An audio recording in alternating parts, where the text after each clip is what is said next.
This next man has been at Hope. This is his third Hope conference, and he always creates a ruckus. Jello Biafra.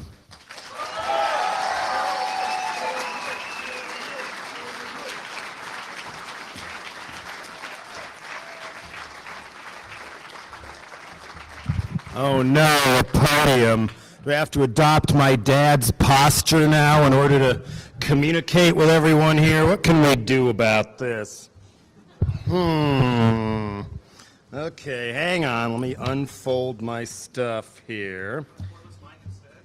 That's not going to do a whole lot of good because I still have to hold on to it either way, so appreciate the offer. But anyway, let me unpack my goodies here. Oh, we have that goodie, we have that one. What's in there? That's in there. Okay.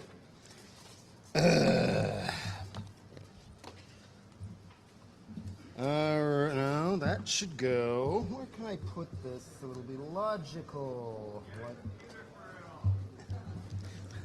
Storing this on a computer does not always make sense.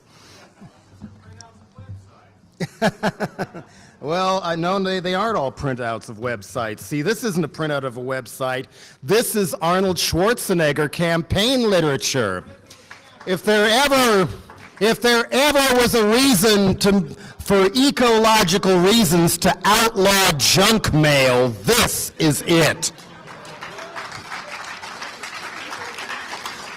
There's got to be a way that'll pass legal muster to say if you're going to send unsolicited crap in the mail to somebody, it can only be on a 3x5 card. And then if they want the whole catalog, they send the card back and get it, instead of getting all this stuff in the mail that turns trees in my state into, or turns, areas in my state that used to have trees on them into moonscapes and everything else.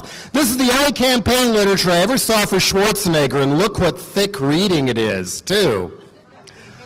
I want to be the people's governor. I will work honestly without fear or favor to do what is right for the people of California. I'm running for governor to end business as usual in California.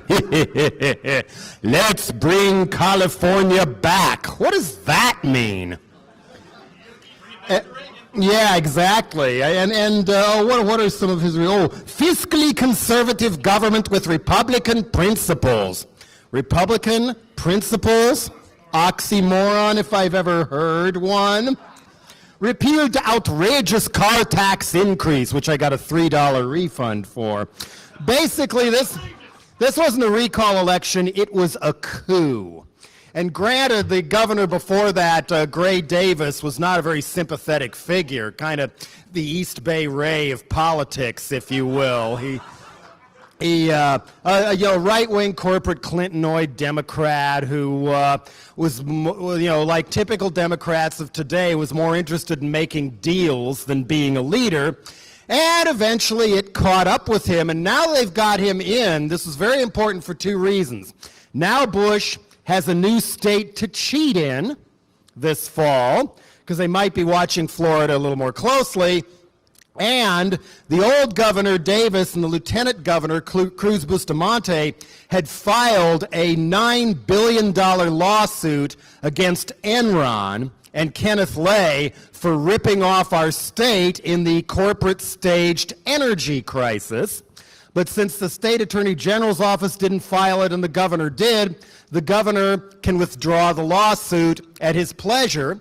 And so as soon as Schwarzenegger got in, and he had been meeting behind closed doors with people like Kenneth Lay, Michael Milken, and others before the recall ever got started, all you got to do to save $9 billion in pirate booty is pay a few tens of millions and change the governor. And that's what they did. Schwarzenegger quietly settled with Enron out of court for nothing, as far as I know. That's the real reason he's in, is business as usual in California. More junk mail recently appeared. This one says, "Dear friend," crossed out in machine marking Jello, Will you become one of the first to join the Bush-Cheney team as a charter member of California? I would be thrilled to tell the president you are with us. So thrilled, we even have a fake autographed photo addressed personally to me. Thank you for your early commitment and dedication as a charter member to Campaign California. Grassroots leaders like you are the key to building a winning team. To win back our country from this fascist cowboy, basically.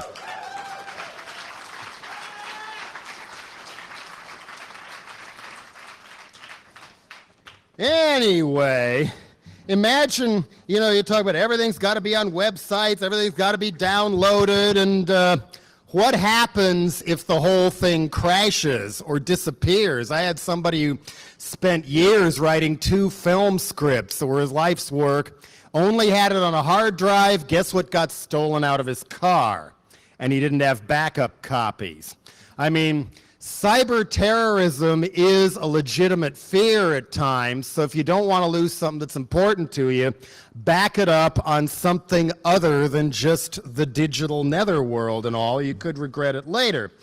But I am touched with the nostalgic packaging this time around. We have 1984 over here, and I even got one of these little perforated cards. I never thought I'd see one of those again, reminding me of those good old days in high school when I was called into the counselor's office and told it was time to plan my career and to fill out a little multiple choice form of what my interests and skills were, which I filled out, honestly, best of my ability. And a while later, one of these cards came back that only counselors could read, apparently, and it said I should spend my high school years preparing to become a dental hygiene assistant. Imagine how often I visited that counselor in the future and all. When I first came here in 2000, things were so comparatively innocent compared to what we have now. All you had to worry about was getting your hand slapped or fined, for the most part, of illegally, supposedly sharing software, downloading music, ring around the rosy with ha ha ha, you can't catch me, I'm the gingerbread man, and freeing Kevin Mitnick. Not anymore. Many more Kevin Mitnicks in jail now, and I don't mean to downgrade what happened to him, which never should have happened in any way. But now what have we got? But, there's at least almost 1,000 people being held without bail, without trial, can't talk to a lawyer and their family. Now that we've gone into the concentration camp business in Guantanamo Bay. Another 10,000 held incommunicado in Iraq, and we've heard how some of them have been treated, and another 700 plus still being held without trial or without a hearing in this country who were rounded up after September 11th, and they just threw away the key, locking them up just in case they might be a terrorist. If they get away with this now, who do they come? I should gesture this way, shouldn't I? Who do they come for next? A couple days ago, we hit the 1,000 mark in dead Americans killed in Iraq. But of course, in our happy news for happy people with happy problems on TV, they don't mention that we've killed somewhere around 20,000 or more Iraqis, not to mention the death toll from the sanctions we had on that country from Gulf War #1 until we went in again, starving people, depriving them of medicine, so children were dying of as easily preventable diseases as diarrhea. Estimated death toll from those sanctions between 1 and 2 million people.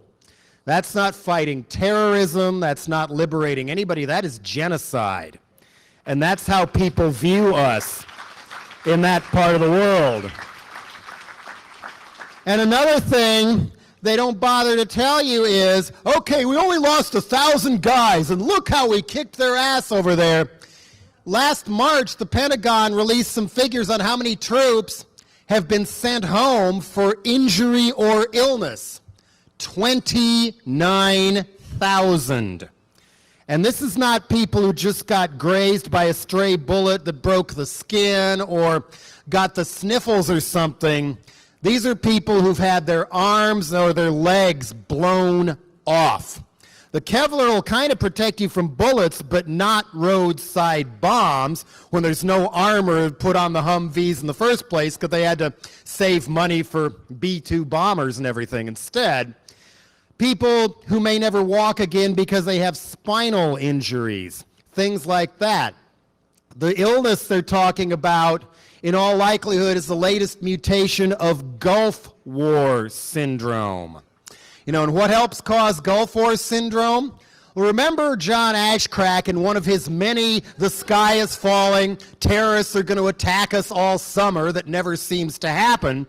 He claimed that they were going to blow up dirty bombs, meaning get a regular bomb, coat it with radioactive material, blow it up in a crowded area like this and kill thousands of people through radiation poisoning. Guess who's using dirty bombs right now? We are. In Iraq.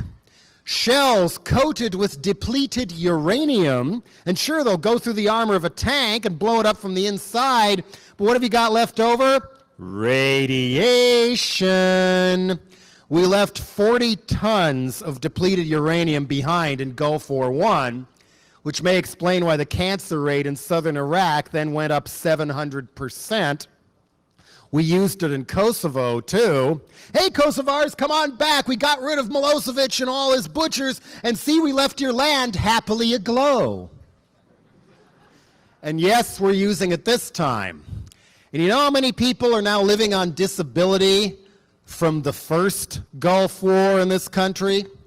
236,000.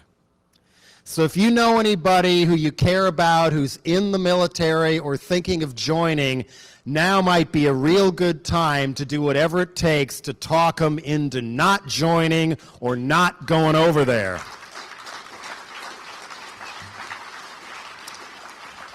Six months in the brig ain't half as bad as living the rest of your life with splitting headaches, double vision, got the shakes all the time, your brain plays tricks on you, can't work anymore, kids being born with cancer and stuff like that. There is a price our soldiers are paying over there. Of course, the USA Patriot Act is still with us. And once those kind of laws get on the books, they seem to be very hard to get rid of. Notice how upfront John Kerry has not been about repealing the Patriot Act. And some of you may recall the Total Information Awareness proposal, bringing Larry Ellison's wet dream to fruition, where they would hire a company called Choice Point, the same ones who helped rig the election in Florida, to try and interface all the little private databases on everybody that the credit card companies and the insurance companies and the government have out of one big file, onto one big file, and know everything about you. And that idea got torpedoed for now, but expect to see that again. Ironically, the one they wanted to put in charge of it was John Poindexter, who should still be in jail for his Contragate crimes.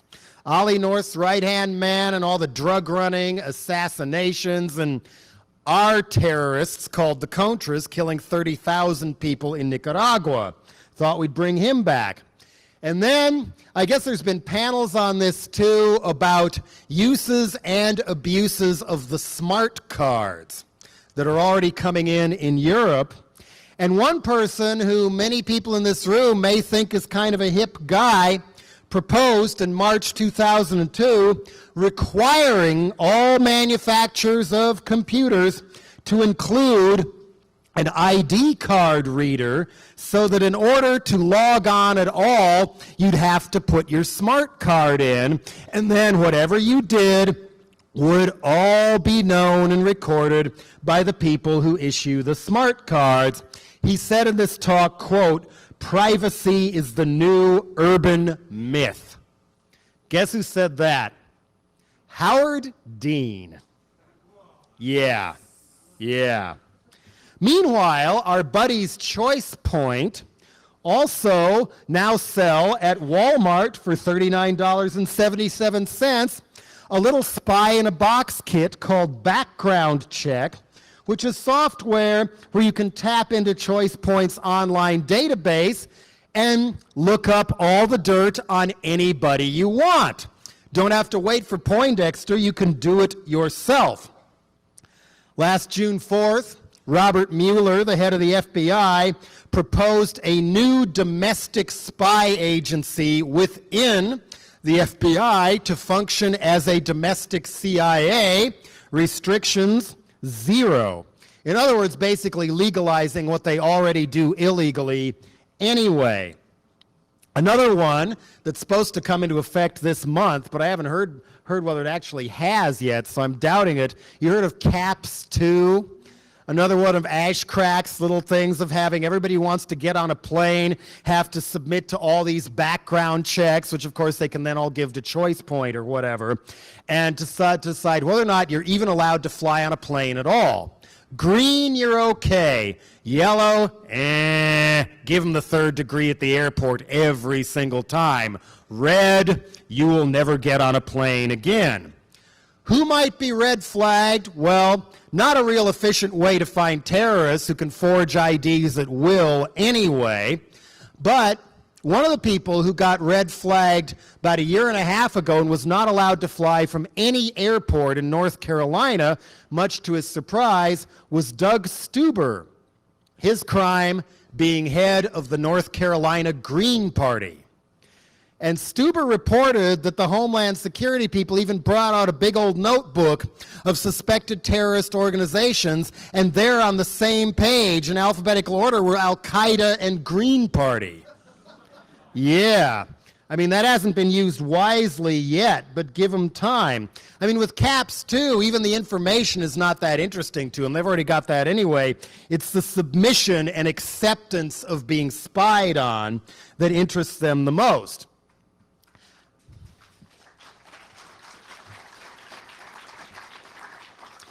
Digital Millennium Copyright Act is still with us. You never heard Kerry or Howard Dean even mentioning the existence of that, let alone what should be done with it. And on top of that, I don't know the status of it right today, but a Senator, your friend and mine, Senator Orrin Hatch, noted recording artist of 16 CD albums, by the way, of what I'm scared to guess.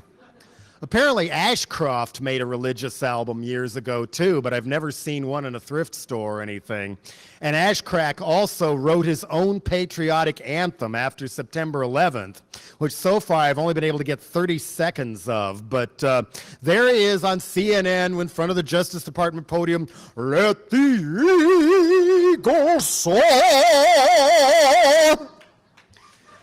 And let the ego soar it was. In a rare nod to affirmative action, he called Latino high-ups in the Justice Department into his office and asked them to translate it into Spanish, and has people sing it with him before he begins each day of work. Whether this is before or after the Pentecostal prayers, I don't know. I mean, Ashcrack is so out there. I mean, he's practically Taliban material, as many of you probably know, covering up one big metal titty and a statue at the Justice Department with a curtain and everything. For some, Ashcroftian Pentecostal ritual, I mean, he's from Springfield, Missouri, right? Who only legalized high school dancing in the late 80s and only under court order. Anyway, Ashcrack, before he takes any oath of office, he covers himself in cooking oil. Too bad nobody brings a match or anything, but anyway, Orrin Hatch is trying to get Senate to fast track and quickly pass the Inducing Infringements of Copyright Act, outlawing even the construction or possession of any device that might be used to infringe upon corporate copyrighted material. In other words, CD burners, illegal. Peer-to-peer networks, illegal. iPods, illegal. Surely Mr. Wozniak and the others have enough money they can fight this, but we shall see. I mean, some people say, oh yeah, we can always circumvent around that anyway, and it'll just create a huge black market, kind of like drugs or beer you had to hide from Elliot Ness, or he'd machine gun you on the Untouchables and everything. But a black market in order to break an unjust law, that hasn't really gotten rid of the marijuana laws yet, has it? So we don't want to see the Inducement Act passed. And they're also trying to sneak it into the Free Trade Agreement of the Americas. You know what that is? You know, like NAFTA on crack, it extends all the worst stuff of that to the rest of South and Central America and the Caribbean. Only Cuba is exempt, so we're doing Castro a huge favor on this one. It basically says that corporations have the same right as sovereign nations and are equally powerful and can go to the FTAA commission and try and wipe out any other country's law that they say interferes with their right to profit, and shake down a country, no matter how poor they are, for blood money, for things like failure to privatize schools, failure to hand over the electricity grid, failure to let Clear Channel eat up all the radio stations, failure to let Rupert Murdoch or somebody worse eat up all the newspapers, etc. And the FTAA is supposed to have the equivalent of the Induce Act in there as well. And as the digital world takes over the workplace, it has constantly been abused and turned into an electronic plantation. And now a new trendy term that's come in the last few months, offshoring. Isn't it great when stocks go up when a company offshores? Which means, of course, they take your job and ship it to India or wherever, and many companies even require the people they're about to fire to train the new employees before they're fired. And I'm glad to see, since I came here 4 years ago, there's been a growing interest and respect for hacktivism as opposed to just hacking for recreation.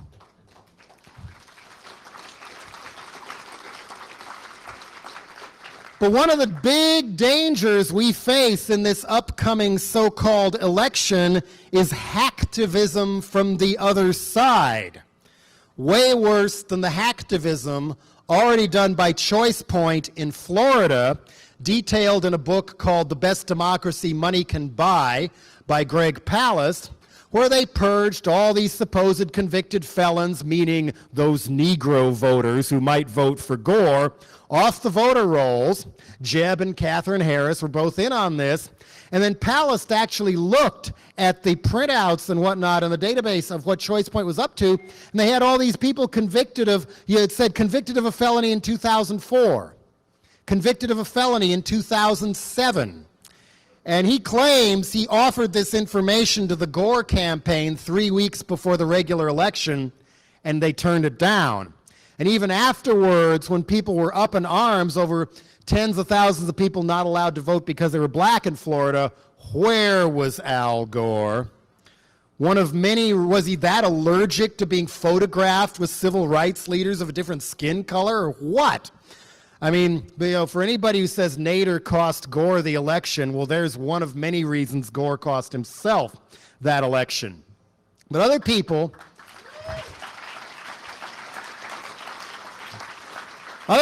involved in some heavy-duty hacktivism trying to go national with electronic voting, which of course is easily altered and rigged, especially when there's no paper trail, is a company called Diebold out of Ohio, whose head, Wally Odell, even came right out and said, quote, "I will deliver Ohio for George W. Bush." Guess how? Well, maybe the same thing that happened in Boone City, Indiana, where they got one of these electronic voting gizmos to be all modern, and sure enough, amazing statistics. It reported 144,000 people voted in a place that had only 19,000 registered voters. And for anybody who posts anything questioning whether Diebold's machines work properly or are even intended to work properly, Diebold has been sending out cease and desist letters to net service providers for publishing any of the internal documents showing that their machines might screw up once in a while. Head of the FCC is Michael Powell, the baby Doc Duvalier of the broadcast world. Only reason he got that job is because he's Colin Powell's fat, pasty doughboy-looking son. And he has called the broadcast industry under-monopolized, and said he, quote, has no idea what the public interest is. No wonder he was trying to ram through more laws, getting rid of important regulations about media monopoly to allow people like Clear Channel and Fox and Mickey Mouse to swallow up more and more of the outlets we are exposed to, that most people believe the information they get on it, and don't really realize what's going on when all the local programming, community affairs programs, and talk shows anywhere to the left of Michael Savage are mysteriously removed from the airwaves. That's Powell's part of the job. Those who rule information and can control it have a much better chance of controlling the world. And there's other smaller ways they're systematically trying to shut off our access to information. Even in San Francisco, now that a 36-year-old yuppie scum named Gavin Newsom is the mayor, who grew up in the Getty Mansion and his whole platform was "I hate homeless people, vote for me." He barely won, by the way, even though he was supposed to win in a walk, but hopefully I'll have time to get to that later. Anyway, even though he did the right thing on gay marriage after holding his finger to the wind and saying, which is more likely to make me president later, and decided he'd allow it, Newsom overall has been poisonous. Evictions going way, way up again, and also suddenly people are getting busted and fined huge amounts of money for putting up flyers on telephone poles or anywhere else. And at the same time, they're trying to get rid of newspaper vending machines and require them all to be put in these special machines they call PED mounts, built by the J.C. Decaux company in France, where there's only, say, 6 slots, if that, and if you're the 7th paper on the block, people don't have access to you anymore. And on the back of the PED mounts, billboard space, controlled by guess who? Clear Channel. Handed it to them for free. Another way of restricting our access to information as a way of deliberately dumbing down society to create more people who will fall for things like this, and basically create a society of paranoid, reactionary, angry Hummerheads who actually believe what they see on Fox News. Not just obedient, but militantly stupid, shall we say.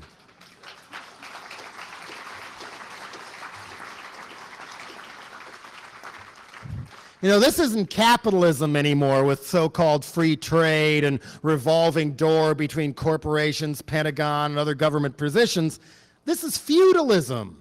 This ain't capitalism, this is feudalism. Barons and lords and high castles have names like Boeing, Exxon, Microsoft, Oracle, Warner Brothers, McDonald's. And every time we go out and give any of them money for anything, we are their serfs. Little hard to escape that completely. But it's getting to the point where corporations not only get to write the laws and make the laws, they get to enforce them themselves, too.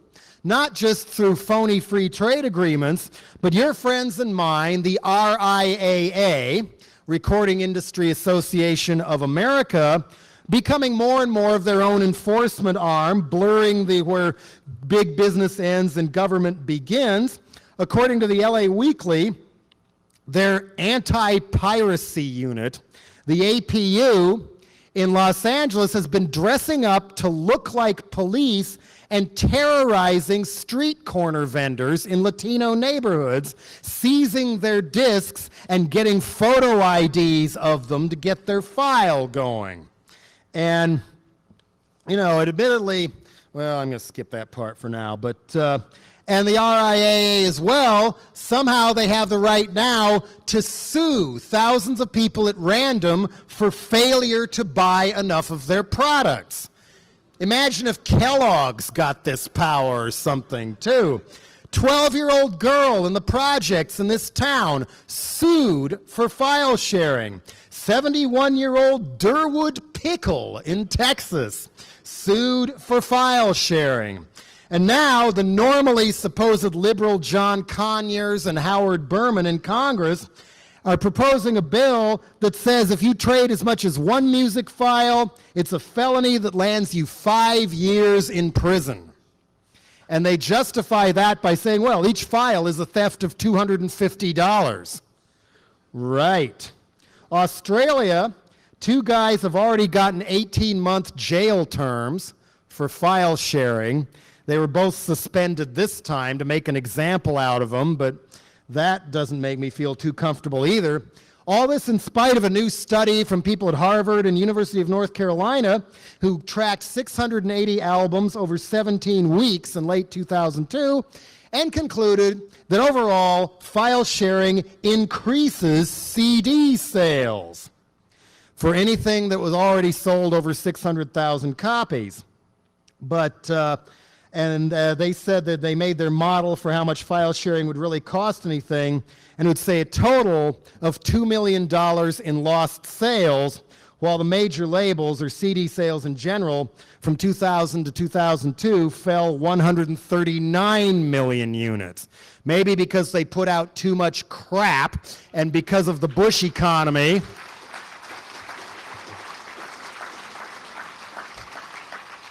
And because of the Bush economy, people don't have the kind of disposable income they used to have, especially to buy an album with only one good song on it and a lot of fluff or whatever. Of course, under 600,000 copies, or in the case of my little label, generally under 6,000, we have been hurt a lot more. I was hoping we would bounce back up again, too, like we did with Napster. But that hasn't happened, and it's getting harder and harder to sell an unknown band and break 1,000 copies and break even on the damn thing. Some, but not all of that, is because of file sharing. So I ask again, you know, for the smaller artists, please support the people who are basically, a lot of them, paying out of their own pocket to make their dream come true and make a few copies of their album, and if they can't get rid of them, they may not make another one.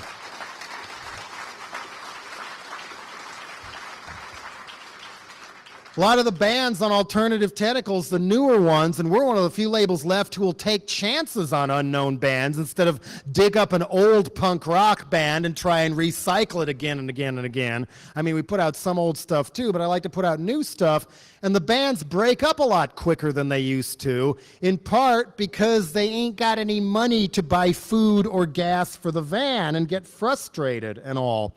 And I'm not saying everybody should automatically buy into the rock star dream and expect a swimming pool or a free bus or something. But the first time I brought this up when I was first here, somebody later came up to me and lectured me that it was politically incorrect for an artist to ever want any kind of money for their work of any kind. I have a 2-word reply for that. Fuck you.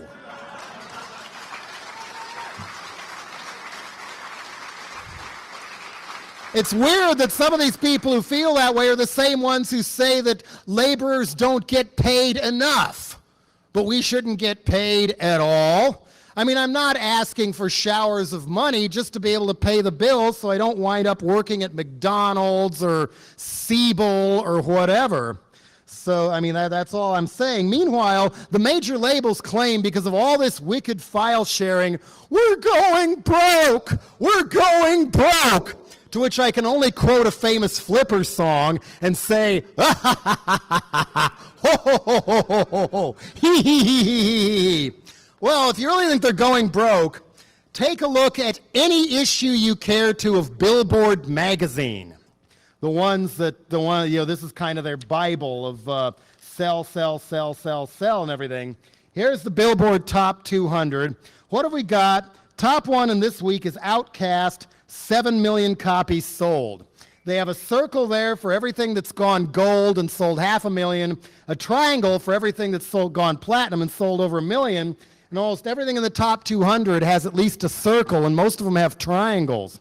Some of these are like 10 million copies sold. Norah Jones, 8 million copies sold. Eagles, even now in a repackaging, 2 million copies sold. And for some weird reason, 2 million Americans bought a new Rod Stewart album. The point being, they're not going broke at all. They're just a little worried about cutting executives mega $1 million salaries or something. They ain't going to hear of that. And how many of you know that when the major labels do swipe money through suing a file share or whatever, the artists don't get a damn thing? They're just pocketing it away for themselves. Major labels recently had to settle with several states for price fixing. So for somewhere around, what was it 30 or 50 million bucks? Rather than fight it, they just agreed to settle. They knew they were ripping everybody off. And then they settled again out of court with some artists for deliberately underpaying their royalties, again to the tune of about $30 million. The excuse being, we lost their addresses. The addresses of Dolly Parton. The addresses of Puffy Combs, too. He weirds me out. Now, why would anybody take the time for press releases and arranging to everything to change their name in mid-career from Puff Daddy to P. Diddy? Can somebody please explain this to me? I mean, is this a diaper fetishist code thing for peeing in your ditties? I have no idea. Major labels are also demanding that online radio broadcasters encrypt their broadcasts so nobody can record stuff off the radio, which they've been trying to find a way to do for 40 or 50 years and failed. But this also restricts access to information because you can't record documentaries or news programs or anything anymore that way either. These are the same people who in 1984 sued Sony to block the sales of VCR machines. The same ones who went all the way to the Supreme Court in 1908 to ban player piano rolls because they thought it was infringing on their copyrights. Maybe they tried to stop the phonograph record in the 19th century because it might interfere with sales of sheet music. And like Ash Crack, these are the same people who say they want to get government off our backs, unless, of course, it interferes with money they want to make. And speaking of getting government off our backs, anybody planning to go to the Republican National Convention?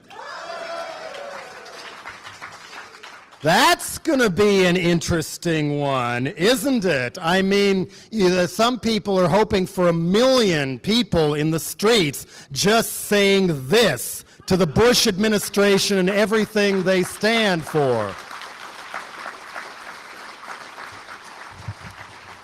You'd think some of these cities would learn by now. Eminem coming to town, Marilyn Manson, Glenn Danzig, no problem. Bush comes to town, call out every reserve cop from a 500-mile radius. There's going to be trouble with the fans and all.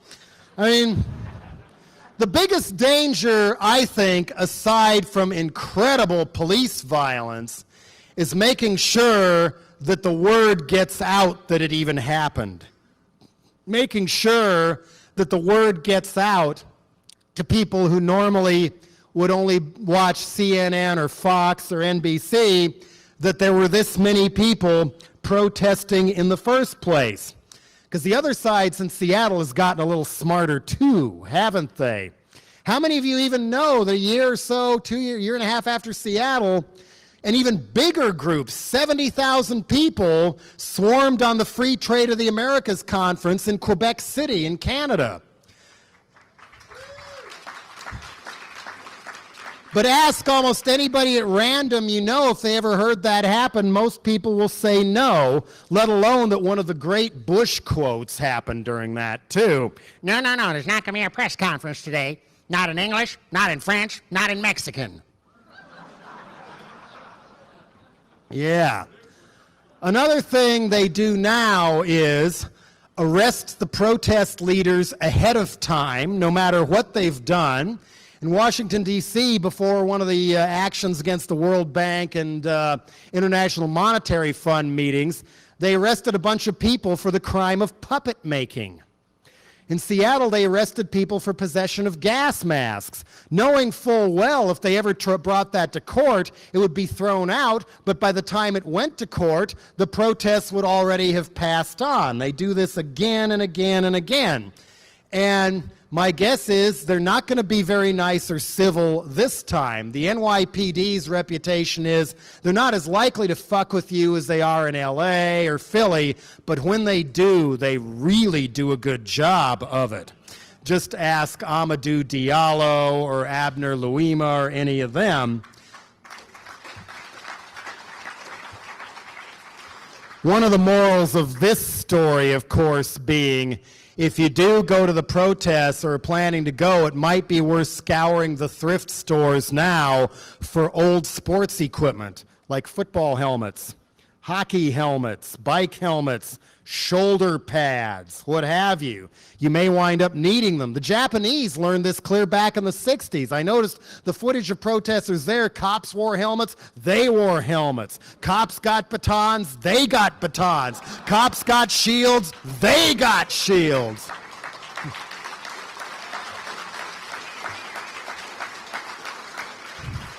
And of course, there's nothing the cops and the corporate media like more than if somebody breaks a window at Starbucks or something and they can quickly call it an anarchist riot on the news and ignore all the labor union people who showed up and everything else. Plus, then the cops can say, oh, riot, let's have our police riot now and beat the crap out of everybody. So if you do see somebody there getting ready to do something stupid, you know, put your arms around them and lock them or whatever, stop them, basically.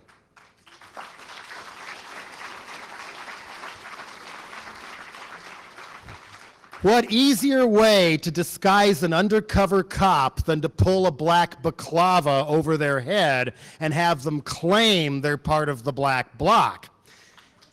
It was a little weird in Geneva in the big protests at the G8 summit there a few years ago, the most violent ones to date, that the reports coming in through indie media were that the black bloc people were not only seen conversing with the cops repeatedly, but were never, ever beat up or arrested. What does that tell you? You know, I'm not saying that all black bloc people may be undercover cops any more than every single member of the Weather Underground was undercover cops. Just possibly a significant size of them to screw things up for everybody else unless we stop them and all. So the main point is to get the word out about the protests and why people are really there, that it's not just an anarchist riot, but the reason we're really there is because nobody has shown more disrespect and been more exploitive towards the innocent victims of September 11th than the Bush administration themselves.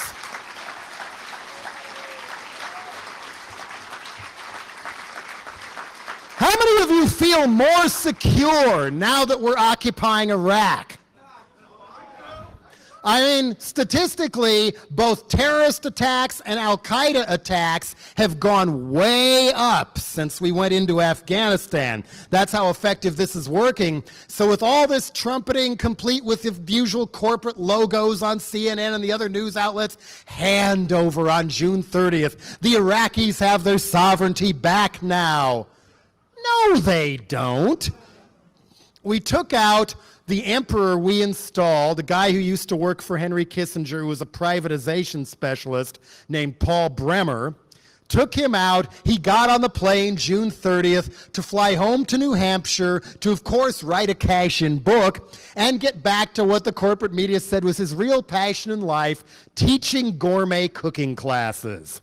I am touched. But meanwhile, the provisional government now, they must run every single law they want to pass by American generals who have veto power over anything they do, and the U.S. military and any foreign private contractors, including mercenaries, which they call security, are completely exempt from all Iraqi laws. That is not sovereignty. And, did I say this earlier? No, I didn't. Not this time anyway. We've killed 20,000 of them already. We're occupying their country, killed millions possibly before that. Even if we wind up killing off and squelching every single person who ever supported Saddam Hussein, every Muslim all over the world who's down with Osama bin Laden, what will their kids be like?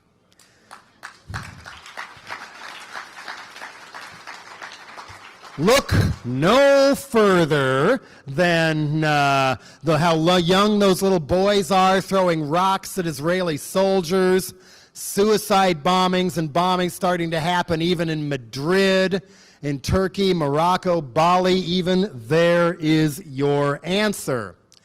And another thing that doesn't ever seem to get into corporate news is, guess what George W. Bush, Dick Cheney, Condoleezza Rice, Tony Blair, Paul Wolfowitz, John Ashcraft, Karl Rove, Jeb Bush, Bill Clinton, Rush Limbaugh, Newt Gingrich, Bill O'Reilly, House Speaker Dennis Hastert, House Dictator Tom DeLay, Arnold Schwarzenegger, and Rambo Stallone all have in common? They've all been beating their titties for months and months before we went in to have a new bloodbath in the Middle East and Iraq, and not a damn one of them has ever served in the military. Not one. This whole war is being run by chicken hawks. Damned if they're going to send their own kids to fight in Iraq. Ironically, the one who came the closest was George W. Bush, because he supposedly showed up for National Guard duty here and there, and now they're saying, oh, well, all the records are lost. Interesting form of hacktivism, if you will. And now that they can't find the 100 to 500 tons of weapons of mass destruction they knew Saddam had, we're saying, well, it was okay to go in and occupy Iraq anyway in the first preemptive war in our history. We have to have a preemptive war. We have to attack them just in case they attack us someday.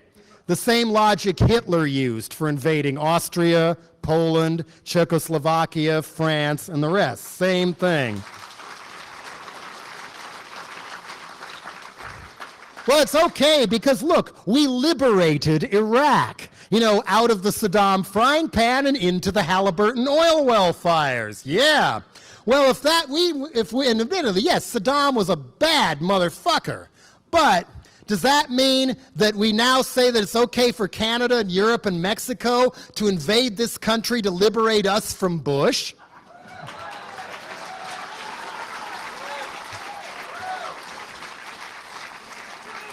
We may need